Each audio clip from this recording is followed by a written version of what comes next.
الشما السلام عليكم ورحمة الله تعالى وبركاته. أكم جرتو كبجمتوتا داوتوتا كينيا حرسكم بك مدبر فيتين جرا حرا برنوتا جبابدو وان باقي بريدو تاتفي باقي جالده أن أفيك يا اتجمدين وان جبابدو تكسيني ترجسي سوبر بادا ناوجن ترى مالني أسيندورا واتسابي كينيا akka tasaadha bilbila keenya nama biratti daganne yoo kaane namni WhatsApp bilbila keenya fuudhee WhatsApp keenya seenee waan nuti nama wajjin walii barreessinu waan nuti nama wajjin walii erginu suuraalee nuti nama wajjin erginu reekoordiilee wantoota adda addaadha waan WhatsApp keenya keessa jiru citii keenya namni seenee dhageeffachuu danda'a. San dhokfachuudhaaf jecha ijoolleen maal gooti app story keessa seenaniiti appii biraa gadi buusanii passwordidhaan WhatsApp isaanii hidhan turan applicationii biraadha jechuu. Amma garuu WhatsAppin waan bareeda waan gaarii ofumaa isaati WhatsAppin keenya akkaataa inni of cufu yookaan ammoo akkaataa furtuudhaan of hidhu waan haaraa tokko fidee dhufee jira. Wanti haaraan kuni reefu update godhee reefu guyyaa 2 fakkaata. Akkuma isin argitan kana update dhumaati reefu haaromseani kana jechuudha. You can now require face ID or touch ID isa jedhu kana waan kana reefu update godhaniif fidanii baay'ee jaalladhe isinittan argisiisa na wajjin tura akkaataa WhatsApp keenya namni akka seenee laaluu hin dandeenye yoo barbaanne basmaan quba keenyatiin yoo barbaanne passwordidhaan Oto appii tokkollee gaditti hin buusin password WhatsApp keenya ofumaa isaatti of hidhuu danda'u karaa gabaabaan isinitti argisiisa na wajjin tura. Oto gara barnoota keenyatti hin deemin ani viidiyooleen maxxansuu viidiyooleen dalaguu hedduu isaa YouTube kiyya irratti maxxansa YouTube kiyya seentanii akkasiin daawwattan isin affeera YouTube kiyya argachuudhaaf kanatti guyyaa YouTube seentanii kaatan gubbaa kanatti Ali Mada kanuma gabaabduudha namni waan dheeraa barreessuun barbaadu kanaaf maqaa YouTube channel kiyya hedduu gabaabse akkana seentanii akkuma amma argitan kana akkana seentanii search gootanii ka jalqaba irratti isinii bahu kuni YouTube channel kiyya akkasittu hidhanii sanbooda seentanii viidiyoolee baay'ee maxxansee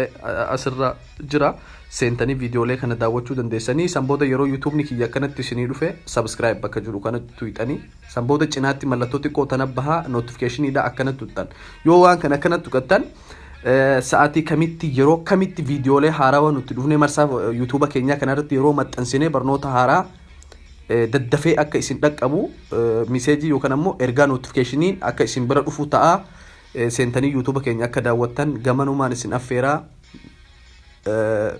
na wajjin tura. Amma duraan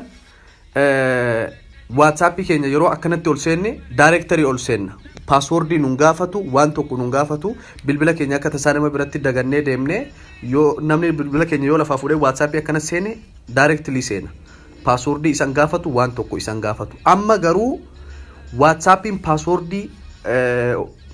passwordidhaan akka hidhannu namni seenee iccitii keenya akka laaluu hin dandeenye waan haaraa fidee dhufee jira. Waan haaraa kana argachuudhaaf dura WhatsApp keessan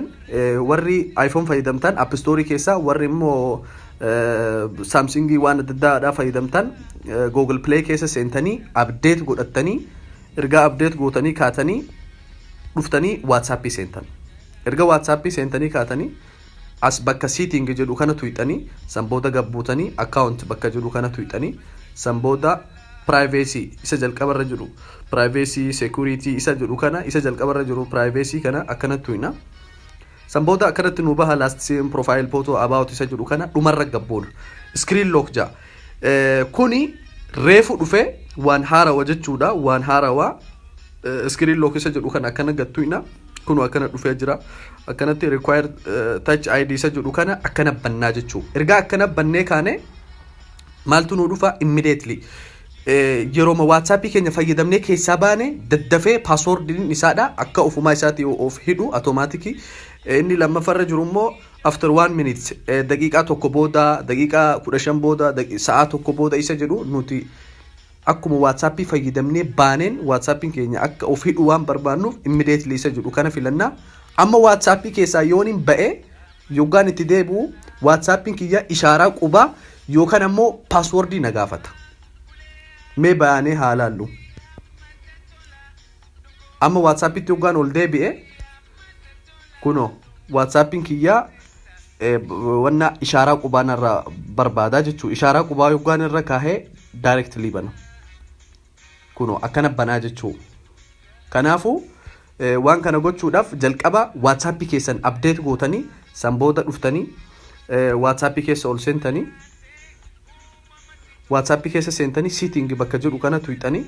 erga setting bakka jedhu kana tuqxanii account isa jedhu kana tuqxanii sanbooda privacy isa jedhu kana tuqxanii sanbooda dhumarra gabbuutanii screen lock kan jedhu kana akkana tuqxanii sanbooda kun akkanatti cufamee isin eega isin ammoo deebitanii akkana bantanii immediately isa jedhu kana gubbaa keessanii WhatsApp keessan bilbilumayyuu nama biratti dhiistanii yoo deemtan ishaaraa quba keessaniiti yookaan passwordii keessaniin ala namni biraa namni tokkollee banee seenee laaluu hin danda'u. Ani baay'een jaalladhe waan kana baay'een gammadee waan baay'ee gammadeefin viidiyoo kanallee dalagee isinitti argisiisuu barbaade seenaa laalaa daawwadhaa yoo ergaa qabaattanis naaf barreessuu dandeessanii waan baay'ee itti gammadee tokko kana. Gama biraatiin